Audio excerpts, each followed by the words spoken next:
안녕하세요.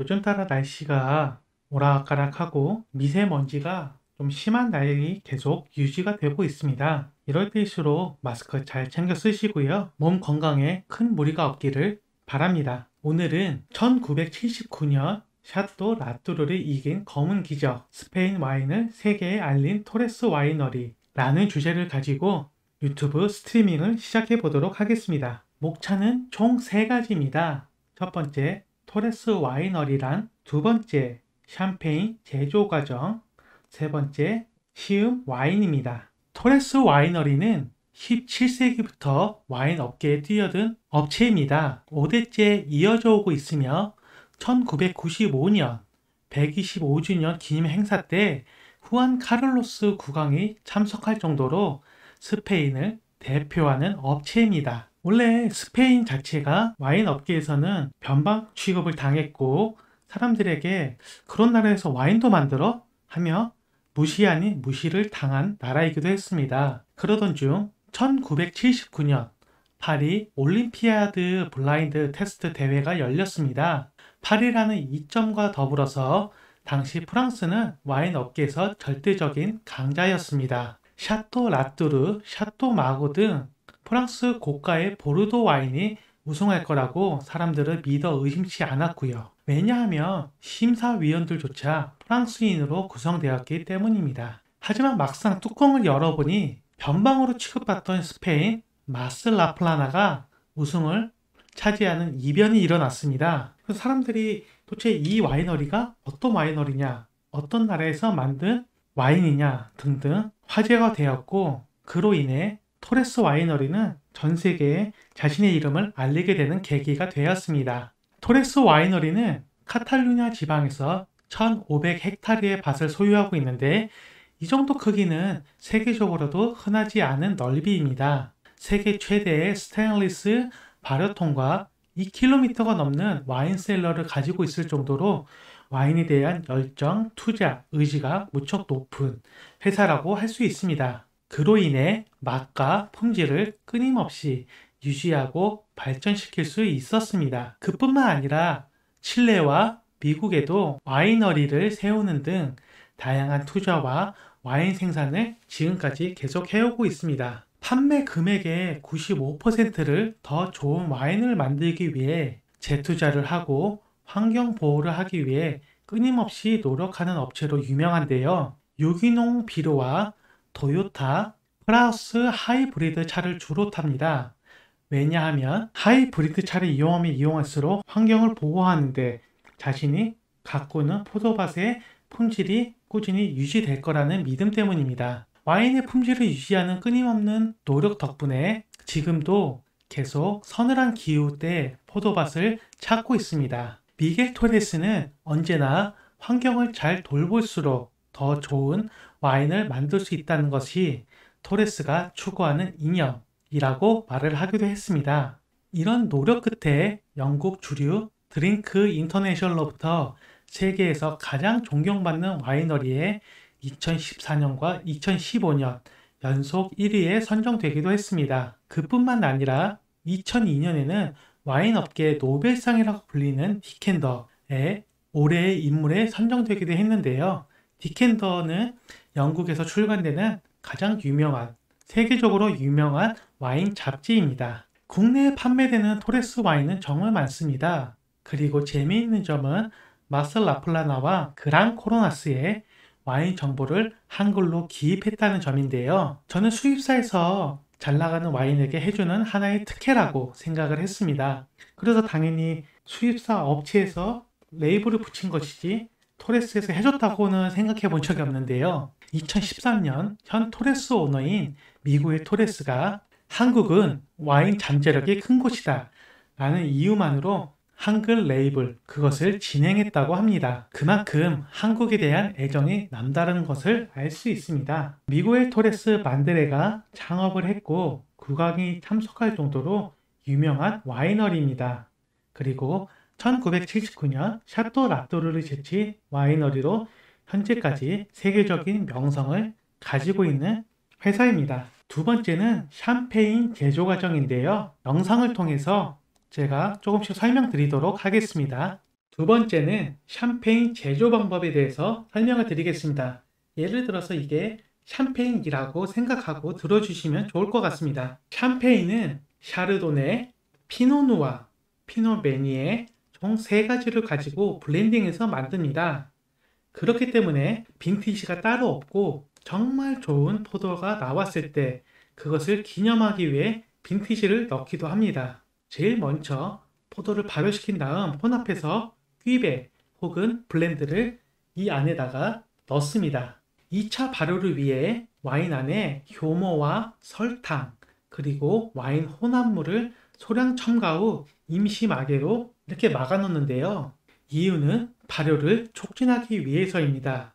이 과정을 르케르드 티라주라고 합니다. 르케르드 티라주를 통해 효모가 당분을 먹으면서 2차 발효가 발생을 합니다. 그리고 생산된 탄산가스가 병 안에 갇혀서 거품을 만들기 시작하는데요. 대부분 와인을 스테인리스 통이나 오크통에 보관한다고 하지만 샴페인은 다릅니다. 이렇게 동그랗게 생긴 안에 넣어서 하는데요. 기간에 따라서 비스듬히 그리고 계속 밀어 쭉쭉쭉쭉쭉 올라가게 됩니다. 그로 인해서 이 입구 부분에 탄산가스가 모이게 되는데요. 그리고 전문가 같은 경우에는 일정한 시간을 들여서 계속 이렇게 돌려가며 위에 탄산가스가 아니라 이 아래에 탄산가스를 끊임없이 모아주는 작업을 하게 됩니다. 예전에는 샴페인을 만드는 장인, 명인이 이 작업을 최대 몇만 병, 한 2만 병, 3만 병까지 했다고는 들었는데요. 현재 이 작업은 기계로 대체되고 있습니다. 그래서 계속 돌리고 올리고 하면서 탄산가스를 계속 모아주는 이 작업을 르미아주라고 합니다. 그 다음 이제는 일정 기간이 지나고 탄산가스가 이 병 입구에 다 모였을 경우 효모가 당분을 먹으면서 2차 발효가 진행이 됩니다. 탄산가스를 다 만든 다음 이 병 입구를 얼립니다. 이 병 입구만요. 그 다음 뚜껑을 열게 되면 뻥 하는 소리와 함께 효모 찌꺼기들이 병 밖으로 배출이 되게 되는데요. 죽은 효모 찌꺼기를 제거하는 걸 네그루주망, 영어로는 디스고르징이라고 합니다. 마지막으로 효모 찌꺼기가 날아간 다음 와인이 좀 줄었기 때문에 그리고 또 병을 통해 2차 발효를 위해서 와인에 설탕 혼합물을 넣는데요. 사탕수수 설탕을 소량 첨가하는 걸 르케르 덱스 페디용이라고 합니다. 첨가물로 샴페인의 당도를 조절하는 것을 보당 또는 도다주라고 합니다. 하지만 당도가 거의 없는 뷰릿 나뚜리에는 리크레 덱스 페디용 설탕을 넣지 않습니다. 왜냐하면 당분이 거의 없는 샴페인이기 때문에 그렇습니다. 만든 지 얼마 안 된 샴페인은 탄산이 거칠고 단맛이 조금 느껴진다고 합니다. 이렇게 샴페인을 만드는 방법에 대해서 설명을 드렸습니다. 샴페인은 손이 굉장히 많은 작업이고요. 데그루 주먹 작업은 기계로 대체가 되고 있습니다. 땅값과 인건비 때문에 샴페인 가격은 꽤 비싼 편입니다. 오늘 추천하고 싶은 시음할 와인은 스페인 토레스에서 만든 큐베 에스플렌도르드 바든케넷입니다. 이 와인을 시음하기 전에 간략하게 설명을 드리자면 바든케넷은 1700년대 바르셀로나에 매료되어 와인 사업에 뛰어든 전설적인 무역상 이름에서 따온 이름입니다. 해발 550m에서 생산되는 포도를 사용을 했고 최초의 자렐로 블렌딩 스파클링 와인으로 앞서 설명드린 전통 방식으로 만든 스파클링 와인입니다. 자렐로는 카탈로니아에서 재배되는 스페인 특유의 화이트 포도 품종 중 하나입니다. 마카베우와 파넬라다와 함께 스파클링 와인, 즉 카바를 만드는데 사용되는 품종입니다. 그럼 시음을 해보도록 하겠습니다. 용이 굉장히 큽니다. 큐베 에스플렌도르드 바든케넷입니다. 보시다시피 흔들리지 않도록 가게에 개별로 포장이 되어 있고요. 한번 열어보도록 하겠습니다. 일반 와인과 다르게 병 모양이 이렇게 사선으로 좀 올라가는 모습이 굉장히 멋있고요. 그리고 이전에 들었던 병들보다 굉장히 무거운 편에 속합니다. 레이블 모양이 진짜 멋있네, 이거는. 검은색으로 이렇게 되어 있어서 고급진 느낌과 되게 뭔가 신경 썼다는 느낌을 많이 주고 있습니다. 전에 설명드린 대로 이런 스파클링이나 이렇게 코르크가 있는 와인을 딸 때는 반드시 엄지를 막아주고 철사를 풀어주는 것이 좋습니다. 막지 않은 상태에서 풀다가 이 안에 있는 탄산, 기압 때문에 코르크가 뻥 하면서 나갈 수가 있고, 그로 인해 사람이 다치거나 어떤 집 안에 약간 피해를 줄 수 있기 때문에 그렇습니다. 다 따기 전까지는 엄지손가락으로 최대한 막아주시는 것이 좋습니다. 엄지손가락으로 코르크를 막고 이 하단 부분을 가볍게 움켜줘 주세요. 그 다음 이 움키신 손은 시계 방향으로, 그 다음에 이 코르크는 반시계 방향으로 돌리다 보면 이 안에 탄산 기압으로 인해 코르크가 조금씩 올라오는 것을 느낄 수가 있습니다. 영화나 드라마처럼 막 흔들어서 뻥 소리 내면서 하는 것은 엔터테이너적인 요소이기 때문에 개인적으로 그것은 추천드리지 않고요. 먼저 다른 법을 보여드리겠습니다. 벌써부터 쭉 올라오고 있습니다. 땄을 때 피 하는 소리가 날 정도로만 살살 섬세하게 따주시는 것이 좋습니다. 이렇게 하면서 벌써부터 탄산 기포가 올라오면서, 먼저 이렇게 스파클링을 마시기 전에는 바로 따시는 것보다 차가운 물에 칠링을 시키거나 아니면 이렇게 가만히 10분에서 15분 정도 있는 것이 좋습니다. 왜냐하면 이동하는 도중에 데미지를 입고 가라앉지 않은 계속 돌고 있는 탄산가스가 거품을 내면서 쭉 올라올 수 있기 때문에 그렇습니다. 지금 제 눈에는 이쪽 측면에서 기포가 끊임없이 올라오고 있는데요. 그리고 이 코르크에서도 지금 빵 냄새가 굉장히 진하게 나고 있습니다. 갓 구운 빵 냄새가 정말 기분 좋게 나고 있네요.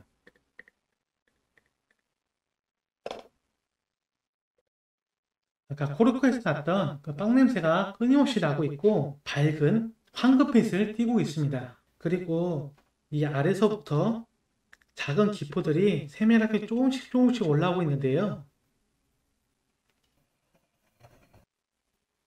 약간 파인애플이랑 비슷한 열대 과일 향도 나고 있고, 스파클링에서 주는 그 특유의 약간 산미 냄새가 많이 나지 않아서 저는 그 점은 정말 마음에 들고 정말 좋습니다.